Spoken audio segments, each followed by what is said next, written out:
بنگلہ دیش کی بگڑتی ہوئی صورتحال، پاکستانی طلبہ بھی پھنس گئے، وزیر اعظم سے اپیل۔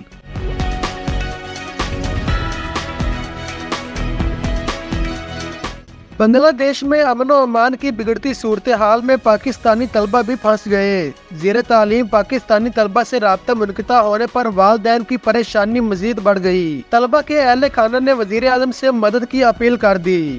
پاکستانی طلبہ سے رابطے اور محفوظ واپسی کے لیے والدین نے وزیر اعظم کی ایڈیشنل سیکرٹری کو خط لکھ دیا۔ خط میں کہا گیا ہے کہ ہمارے بچے سارک کوٹا کے تحت بنگلہ دیش کے مختلف میڈیکل کالجوں میں زیر تعلیم ہیں، جبکہ بنگلہ دیش میں امن و امان کی صورتحال دن بدن خراب ہوتی جا رہی ہے۔ خط میں والدین نے تشویش کا اظہار کرتے ہوئے کہا ہے کہ بنگلہ دیشی حکومت نے پورے ملک میں بالخصوص ڈھاکہ اور ملاقہ شہروں میں کرفیو نافذ کر دیا اور تمام مقامی طلبہ کو بھی ہاسٹل سے نکال دیا ہے۔